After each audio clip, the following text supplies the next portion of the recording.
home before midnight, if you've been day drinking, yes, yeah, it's still lethal. Even, the last time we went out, and I made it home for about 11, and the next day I woke up and I was like, nah, I still have a really sore head. But then I remember when we left Rufus, and it was just this sea of empty glasses on the table, and it was like, oh shit, we did that. Yeah, when I look back on the transactions on my app for the Monzo app, and it was all Rufus. And I thought, that's a third of what we were drinking. Exactly. That's what I thought as well, because when I look back, you see Bucks at the top and then Rufus, and I was like, and of course, Sammy and John will have been buying round in between then as well. So actually, however many transactions you have, times it by 3. Yeah, I know. I was kind of like, did we drink that much? Because it was over quite a period of time, obviously. It was, yeah. But yeah, I did feel it. It still hurts, yeah. Plus, I was having to buy doubles because I couldn't carry the 3 small glasses up the stairs. The taller glasses were easier, so at least that was my logic anyway. Yeah. It's decent logic, let's face it. Yeah. So what did you see at the cinema yesterday? Wolfman. And I can tell by your face it wasn't a great experience. I had such high hopes. I haven't read your review, right? So I genuinely don't know what your reaction would be there. I wasn't like building up or anything. No. There was a lot of it that I enjoyed. The actual transformation is incredible. Like really, really well executed. Christopher Abbott is fantastic in it, and I really enjoyed him in Possessor, so I wasn't surprised that he was good in this as well. And the soundscape is really incredible because a lot of it is you start to sort of almost like lose your hearing but hear what he hears instead, so certain noises are amplified and other noises you can't hear, which I think is a really good disorientating experience. However, the script is really bad and Julia Garner, who I loved in Ozark, is just given quite literally nothing to do. Like, see if your husband, as I said to Chris, if he came home and he was halfway turned into a wolf and was roaring in my face, I wouldn't just be standing there completely, like there was just nothing going on. And there's a wee kid in it as well who, to be quite honest with you, I was like, she's slowing you down, cut her loose and run. So there's like it almost, and I did say this in the review, I hate to say this, but part of me feels like it's a bit of a cash grab. Like The Invisible Man did so well, so we'll make this. Chris, he said to me, he was like, that reeks of studio interference. He was like, that doesn't feel like the same type of film, from, Upgrade, Invisible Man, all the really good stuff that he's produced in his career. It was like a solid like 2.5 out of 5, because there was stuff that I thought was so well done that if I'd seen more of that, I would have probably loved it. I don't think that's going to do particularly well, because I think a lot of people will there's not enough horror in it for a lot of people as well. Yeah. So I think it'll be interesting to talk about. Pick. But just I went in with expectations probably like up here, and then came out and was like, a lot of that didn't work for me, which is a shame. But you know what? It's 90 minutes. It's not going to trouble anyone's day if you go and see it. So how was William Tell? Because I obviously sat through Stockholm Bloodbath recently, where Claes Bang is cutting it about in period costume, being he's a villain in that. Talk me through. Was it good, bad, or what? It was pretty bad, it was actually quite disappointing, because you could see what the intention was with the film. They'd had a meeting and said, look, we've got an opportunity here to tell a story about William Tell. Whether he's real or not is neither. I was going to say, I don't know if he's a real person.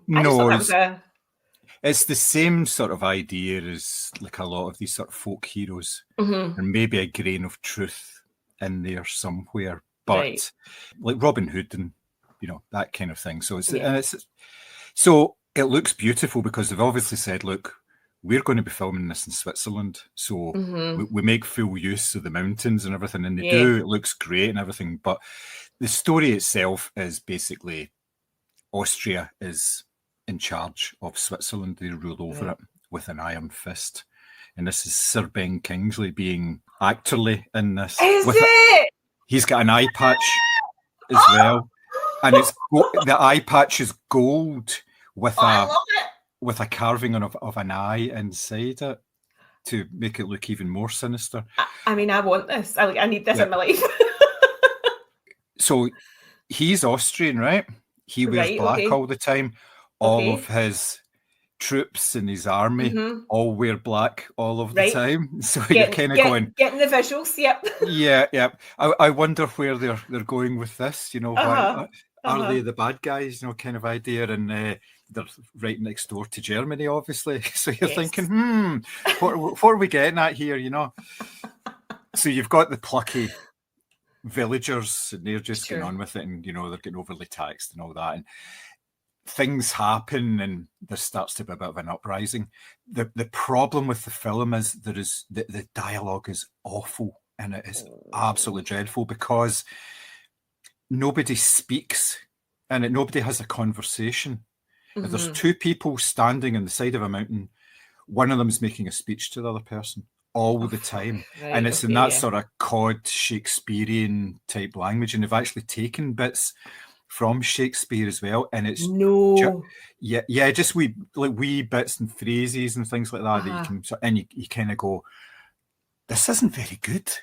It's like everything's really stilted, and I mean the acting talent on screen is really good. Cliff Bang is fantastic, you know, and you've got, obviously there was Ben Kingsley, and there's like a few people in it you think you can do better than this. You have done better. I hate that. You're like, did you just need to pay the mortgage this month? Yeah. That's a shame. Funnily enough, Stockholm Bloodbath, I had the opposite problem, is they were all like bloody like Cockneys and stuff like that. And I'm like, this is like the thing is, it was a Scandinavian story using Scandinavian actors about obviously how Denmark and Sweden were at war with each other. Why were they all talking like, all right, governor? Like, I didn't get that. Yeah, well, these were all thespians, you know, straight out of the actors' school, really kind of idea, and it was just didn't work. There's a couple of action scenes in it which worked quite nicely, but then you get to the end of the film and you realize it's not the end of the story. It's like about, well, I would say maybe about halfway through this. So there's a whole other story that's probably going to come on from this. Whether it actually gets made or not is another question, because this is not going to make any money, I don't think. I mean, it starts with the lead up to him shooting the apple off of his son's head, which is what everybody knows. And then it cuts away, tells like a sort of backstory. And he was a crusader, and he was I know, I don't quite understand that. So he was away in the Crusades with one of his colleagues that he meets up again afterwards. And it's so his wife comes from there, and his son isn't really his son, it's his wife's son from another relationship, so they are outsiders, if you like, and it's all, and you're kind of thinking, I don't know, and does it at least use the overture? Is there no, nothing like that. That I think they probably thought, I think we're pushing this as far as we can, lads. Let's not go there. Honestly, bring back Robin Hood, Prince of Thieves. That's the type of folklore shit that I can fully get behind. Yes. Alan Rickman saying, what is it? Cancel Christmas, no more merciful beheadings. That's, So that wasn't particularly good, which, I mean, I was looking forward to it because I thought, you know, you're always seduced by the fact that there's decent acting talent on screen, but no, it was just a bit rubbish, I'm afraid. And oh dear. When I write the review, it will reflect that, unfortunately, which is just, you know, it's just the way of it, I suppose. But, you know, if you don't expect too much from these films, then you're not going to get disappointed. But, you know, it was an opportunity wasted, I think.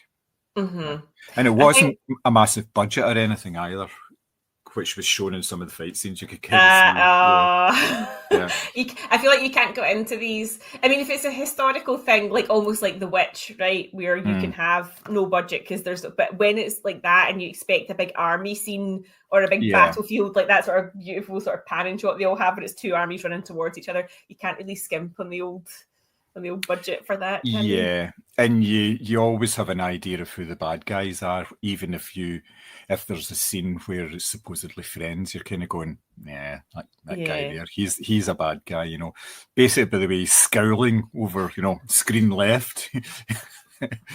It's just See, that's the curse of watching so many films. You just notice these things really, really quickly, rather than just skimping over them and saying, yeah, the film's all right, yeah, you know, it's okay. I think it was my thing as well, is like that with Wolfman, it did feel like a real waste of an opportunity. Now, I know Blumhouse have said that they're kind of taking on the dark universe, as it were, because obviously there's talk of, is it Creature of the Black Lagoon? There's talk of that as well, and obviously they've brought out this, but I just don't think this Wolfman is going to do well, because I think if enough people go to see it initially and go, yeah, there was bits of it that worked, but actually, and if you're like a hardcore horror person and you're expecting out and out horror, you're going to be so disappointed. So I think enough word of mouth is probably going to not see this perform at box office. So you wonder if that's another dark universe that's going to end up in the bin, because they're not really pushing it, are they? The sort of dark universe aspect of it. They're saying they're making the films from it, but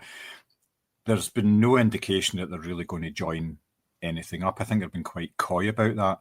I think if the films that they're making all kind of work, then they will include elements from those films into sort of a big meeting up type film, you know. Maybe, yeah. And any ones that don't work, they'll just kind of go, yeah, well, the Wolfman was away getting a flea treatment, you know. So he couldn't make it today, that kind of idea, you know. But yeah, I think they've been quite coy about the whole thing, because they don't want to give it a label that they have to meet. And that was the problem with the Dark Universe, because they had so much upfront about it. About this is how it's going to go. The Mummy's going to kick it off, and then of course when the Mummy didn't kick it off properly, they just had to quietly fold everything away and we're not going to do that anymore. See that photograph that's on the internet? Oh, that photograph gave me so much hope. I know. Oh, it's just the thing is, we saw really good trailers yesterday, like Oz Perkins the Monkey, which I think I'm probably going to absolutely lose my mind at. And then obviously Soderbergh's Presence, which I'm so intrigued by. Like that concept looks phenomenal. And then another Soderbergh film that I didn't know about with Cate Blanchett and Michael Fassbender called Black Bag, where it's like two, I think, spies or something, and she sort of betrayed the government, so he has to obviously come after her, which I'd never even heard of, but, you know, looks interesting enough. I've seen the trailer for that one. I saw that maybe last week. Just it was one of these ones that popped up, you know, a recommended trailer on the TV more than anything else. And I thought, oh, that looks nice. And again, I hadn't really heard very much about it. There seems to be a few films that are coming out with that sort of thing. You know, you don't have a lot of like pre-publicity for them. Like, for instance, William Tell. That wasn't sort of. I think there's a reason for a lack of publicity probably in that film. But Black Bag, you think, great director and writer, obviously. Good, strong cast, it looks like, as well. So you just kind of wonder how that's sort of fallen under the radar a wee bit. But the two sort of out-and-out horrors that we saw in the trailers, I thought, yeah, definitely go and see them and probably not sleep for a week after, especially the monkey. Like, I see those toys in general really, really scare me. So the thought of, because I think there was a thing with Oz Perkins this week, and he's like, it's the most blood you'll ever see on screen. And I was like, I'm scared, but also I want to go and see it.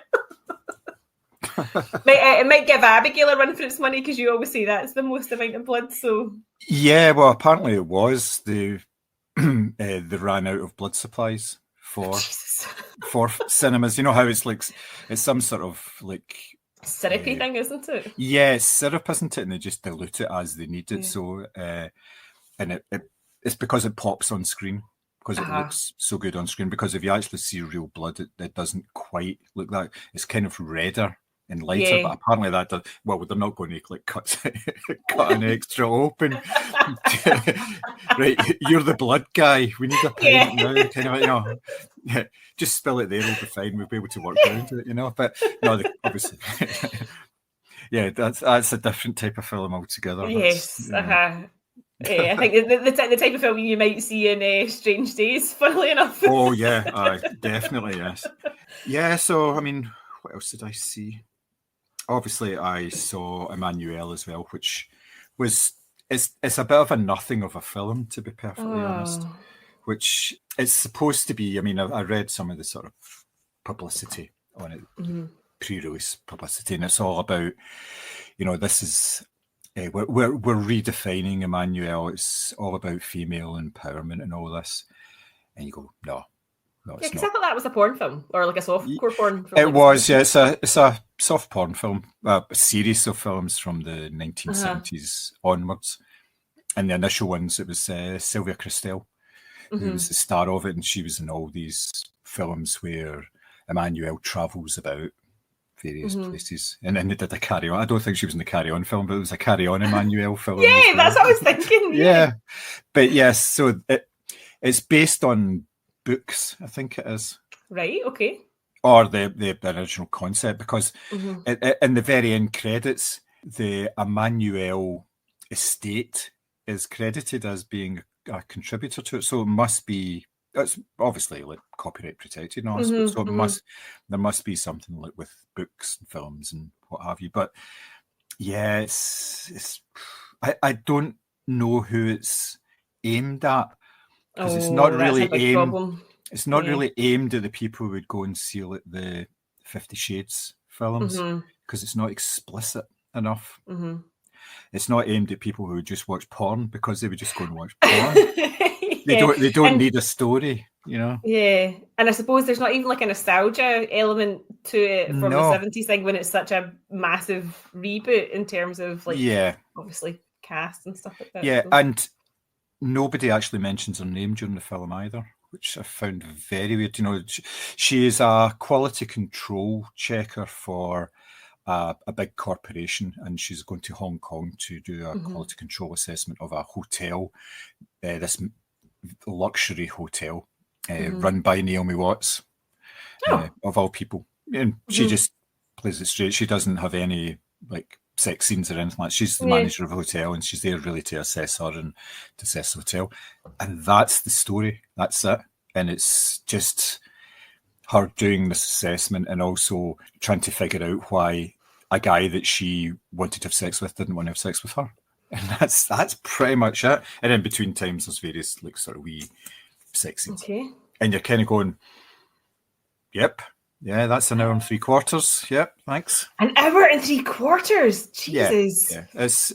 Yeah. It could easily have been a 90-minute film, but it's not very good. And like the main actor, whose name I don't know, she's a French actor, is not very good at all. And this Naomi Watts is good because she's obviously sort of top tier, but. Yeah, there's not a lot of great performances in it, and it's just it's dull more than anything else. Oh dear. But again, I don't think that's going to do particularly well. I don't think there's going to be an Emmanuel cinematic universe. I can't, as you say, I can't imagine who that's for, and I think that's going to be a real problem for films if there's not a clear, like anything else you do, like in sort of like marketing, if there's not a clear audience in mind, then it's probably not going to do that. And I'm not saying that everything has to be like a sort of popcorn blockbuster, because obviously there's different audiences for different things. But if you're looking at that, obviously, and as you say, it's the curse of watching a lot of films. But if you look at something and go, well, who was that for? That is a problem, because it's never going to find itself. Like, does it sit in an art house cinema? Does it sit in the multiplex? Where does it go? And who asked for the remake as well? Exactly. Yes. It's one of these ones you would think that would, at best, it's actually Netflix has got some sort of participation in it. It's not getting released on Netflix here. It's obviously in cinemas here, but their logo was there during the titles as well, with the participation of Netflix. So I'm assuming that it will come on to Netflix at some point because, so they must think there is an audience for this. Or is it just more content that they can put out there? That definitely feels like the way, isn't it? It's just, it's very cynical. No, but I think we have every right to be cynical, because I think that, especially with Netflix and platforms like that, where you never really quite get the viewing figures or anything like that, it all feels very cloak and dagger. So you just think this is probably just something else so you can see you've got a new release. and there might be some teenage boy somewhere who Googles Emmanuel and obviously gets loads of porn results and thinks, oh, I'm going to watch this on Netflix, but it's absolutely not that at all. Yep, it's not going to meet the user's needs. Yes, shall we say? Yeah. I also watched a film on Prime called Canary Black. Have you seen that? Kate Beckinsale film. It's one of these ones that it pops up on Prime all the time. It's a mid-budget spy action thriller, and it was okay. It was quite formulaic, and you kind of knew what was going on in it. And Kate Beckinsale is running around wearing tight outfits, shooting folk mainly. It was all right, but again, that is setting up a series of films. I know. Why is everything setting up a universe? I know. Well, it didn't explicitly set things up, but in the last 5 minutes, it kind of, it left it very, very open. There were certain things that happened in the sort of final act, and you go, well, all right, so they're not dead, and she's got away with it to some extent, but it was all right. It's one of the last films with Ray Stevenson in it, because he died just after it was made. But he actually dies in the film anyway, so it's not going to be a blocker for any elements. And there was a dedication to him at the end of the film as well. But there's loads of these films around now. It's like we've been talking, sort of mid-budget. Yeah, films, and they're always spy thrillers. Yes, well, they're relatively cheap to make because they shoot them in European cities that have got all these tax breaks. So it's all like Prague and things like that they're shot in, and this one was actually based in the city itself. So it was actually named and everything. So it was looks very nice, and obviously it's sort of oldie worldy as well, because it's not just all gleaming like skyscrapers and things like Emmanuel. That was in Hong Kong, for instance. So that was all. Right. So but it was fairly decent, and there's loads of these films. That's the thing now. There are lots and lots of them. People have seen that they can get these films made by streamers. It just automatically goes out on a streaming service, and they just watch it, and then 2 years later another one pops up. Oh, we could watch that as well. And you can see that because of the likes of like Black Doves, for instance. Yeah, I wanted to watch that. Yeah, and that's a nice 6-part spy thriller, and it works really, really well. It's an excellent TV show. So you can see there's a market for that, either in sort of longer form 6 hours or shorter form 2 hours. Yeah, it's all good. But I've got real problems with action scenes now. I think the likes of the John Wick films has really spoiled things for so many action films, because there's so many scenes now that you get with people and they are fighting with each other, but they don't just shoot the other person anymore. You know, that like Harrison Ford in Raiders of the Lost Ark, where he just shoots the guy, and I know that was kind of done because he wasn't well, but these are all meant to be like professional assassins or whatever, which don't exist, obviously, because we've watched him. But it's almost like a last resort. They'll shoot somebody, they'll find everything that's around them to hit somebody else with, like bottles and candles and all sorts of stuff, and then they'll, oh wait a minute, I've got a gun in my hip. I'll start shooting you. For fuck's sake, really? Forgot what your job was for 5 minutes there. Yeah. So they can do a bit of sort of hand-to-hand combat because it looks good on screen. But when you actually think about it, you go, no, that's a lot of nonsense. So with the likes of the John Wick films, there's a reason behind that they don't have a gun with them or whatever, you know, or they do have a gun and they've got bulletproof suits on. Yeah. So, that kind of takes you out of it a wee bit with these films, but that's amazing. There's always that in films, though. It's like somebody's holding a gun to somebody's head and they're like, well, I'm going to shoot you. And you're like, so do it then. Don't have this 5-minute conversation, because obviously the other person's going to get away. That was very much in Canary Black as well, because there was a couple of times where she get captured by the bad guys. And instead of them just saying, you're a pest, and shoot her in the head, they would tie her up, or they would chain her up against the wall or something and say, oh, you're not going to like this. And you're saying, well, really, we don't actually need this to happen. And that happened in another film I watched as well called The Shadow Strays, which was on Netflix. It's an Indonesian spy thing, and that's the same. Rather than killing the person who's creating all this havoc for an evil organization, they decide to like sort of, tie her down on a chair, and you're thinking, no, I know.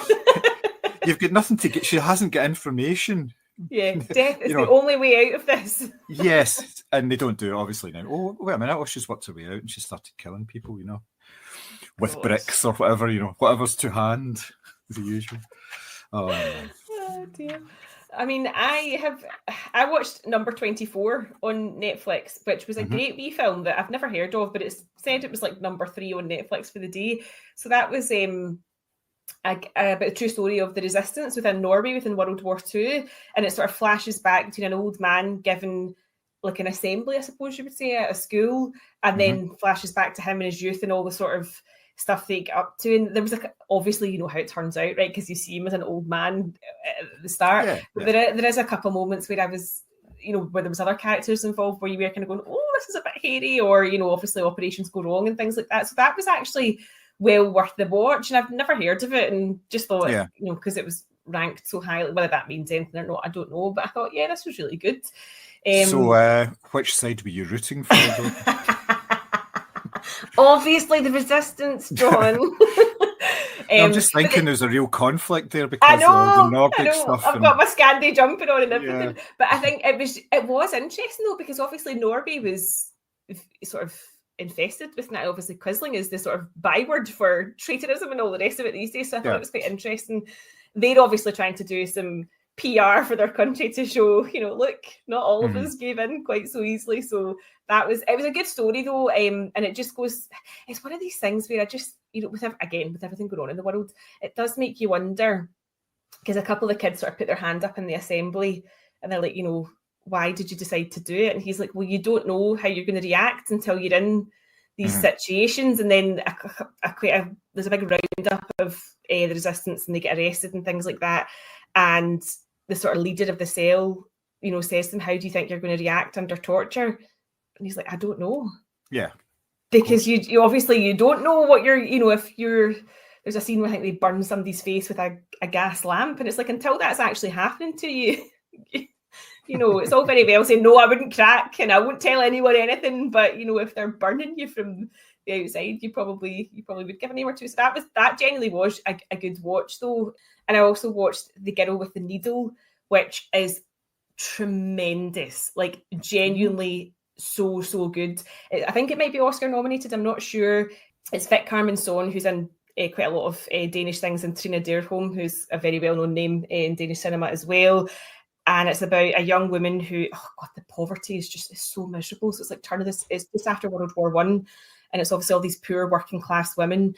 And Trina Dyrholm says, I'll take your baby in and I'll look after them, make them go to a nice home. But obviously, as the film progresses, you realise that's not what she's doing. And it's all black and white, so it's very moody. And there's like the sort of lead character, her husband comes home from World War I. And do you remember John Huston's character in Boardwalk Empire? And he's got the half mask. Yeah. Her husband comes home like that, and the only job he can get is like in a freak show and stuff like that. And it just shows you like the poverty of it and just the sheer misery of, if you've genuinely not get a pot to piss in, then like it was a really good film, but quite unsettling at times, but also just really beautifully shot and stuff like that, which I really appreciated.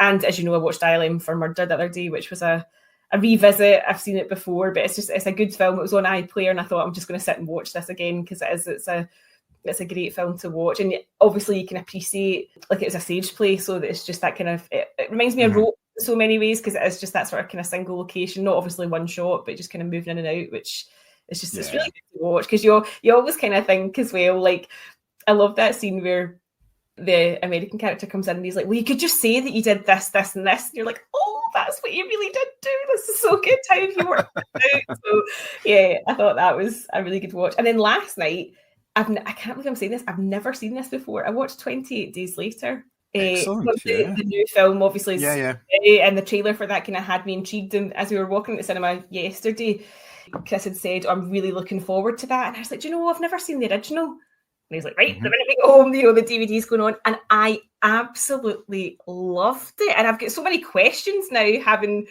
watched that I'm like, but, is the planes going, does that mean that it is just Britain? Or, it was so good. I thought Christopher Eccleston was great in it. Obviously just playing an absolute bastard. And I thought, how much fun did Cillian Murphy have basically just picking off the British Army one by one? Because obviously he's very Irish and very proud, and he was talking about singing Rebs at the Oscars when he won for Oppenheimer. So I thought he must have just had a ball. So I thought that was great to watch that, though. And I know there's 28 weeks later as well, so I'll watch that obviously before we see the new one. But yeah, total gap in my viewing.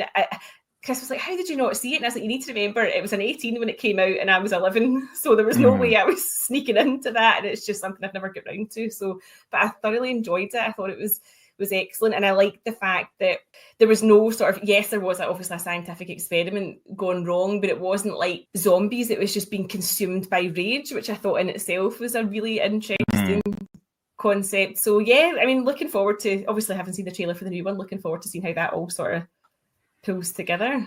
Yes, that's a good show. Actually, I have both of them here somewhere, I think. I've got a box set of movies, and it's got both 28 Days Later and 28 Weeks Later. It's a Danny Boyle box set, and that's 2 of the films in it. So yeah, I think possibly give them a rewatch before. Well, definitely give them a rewatch, because I haven't seen either of them in years and years.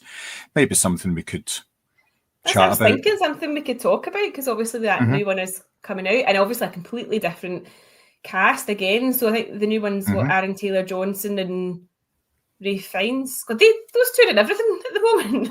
Yes, yeah, pretty much, yes. Well, you want your James Bond and your M to get very used to. Very good. Although I did post in the Moviescramble chat the other day that there's the rumours now about James Norton, because he was the only one in that scene not in a tux, and obviously you're contractually obliged not to appear in one, so the rumour mill's going again. That seems a bit weird, doesn't it? Because, I mean, you could say that about a number of actors. But yes, it kind of makes sense that that's obviously been a contractual thing for James Bond.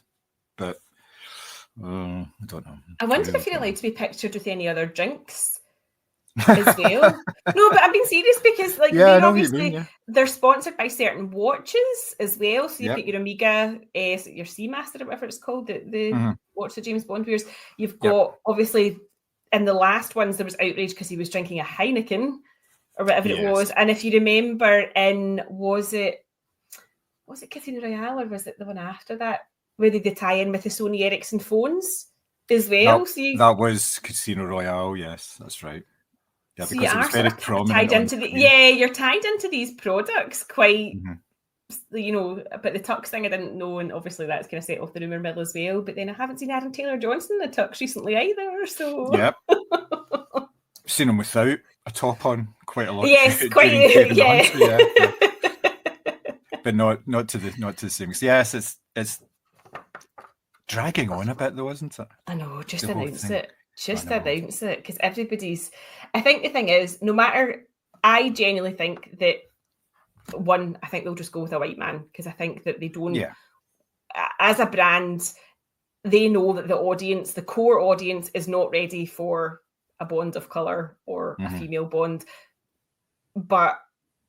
So just come out and say who it is. We all know that you need to go for somebody in their early to mid-30s so that you can get bang for your buck in terms of longevity out. So that does narrow the field down a wee bit in terms of sort of British actors, because I don't think they'll go for someone who's not British either. So just tell us already. Although obviously I know that there's been, Simmy sent us that article that basically Barbara Broccoli had fallen out with Amazon, hadn't she? So maybe there's a wee bit of to and fro there. Yeah, but you kind of know what you're dealing with when you sign up with these companies. They're going to maximise their profits. So they're going to do a Bond, a young Bond, and all that sort of thing. They've been holding back on the young Bond stuff for years and years, and I don't. Which is weird, because there are those books. Is it Anthony Horowitz? Is it him? No, it was Charlie Hickson. Oh. That's it. Sorry, Anthony Horowitz had written another Bond. Yes, hadn't he? Yeah. And Anthony Horowitz did the the other sort of young Bondish type. Mm-hmm. I can't remember what they were called. It was like Snakehead and things like that. It was Alex Rider. He did the Is that what Alex it is? Rider Yeah. books, and that's almost like a young Bond that's a teenage boy getting brought into the spy organisation. Right. And that's kind of the young Bond novels. Some of them are really good. I've read maybe about 3 or 4 of them, and they're pretty decent. The actual stories themselves, and you kind of think, why are they not capitalising on that? I am surprised that there has not been either a series or some films that to tie into that, because I think that it seems an obvious path to go while you're waiting on the main event, as it were. And if it works out, you've got somebody in the James Bond role that will mature into playing a Bond in the future as in the cinema as well, because the timeline would actually work. There was something like 6 books, so you're talking about either 6 movies or 6 TV shows. Yeah. So by the time actor reaches the sort of end of that, they'd be in their sort of late 20s anyway. Yeah. So quite easy to transition, and you can reboot the whole thing from there as well. Yeah. Well, I suppose, but they've obviously thought about all that as well. But yeah, they seem to be dragging us on. It doesn't make a whole lot of sense, because if you think that they want to try and make money from this franchise and continue to make money, then having like a 5-year gap is not really going to help. They should have had that announced, 3-year gap, got it all sorted, got everything in place. But yeah, it's just going on and on. But I mean, plus the fact that he's dead, so there is that. Yeah, that's a slight wrinkle. Let's not forget this. Like, he definitely died at the end of that film. So, yeah, where they go from this, I don't know. Because I mean, I actually, it's not that I'm saying that I never want to see a Bond film again. That's not true. Because out of sheer nostalgia, I will always go and see a Bond film at the cinema. But part of me does wonder, like, is it like Marvel, or is it like Disney, where you know, is there going to come a point where people are just going to be like, that's not going to sell tickets anymore? Yep. But obviously, well, they've made all the money so far, so that's true. They will come back and continue to do so, I would imagine, in the future. Yeah. Yeah.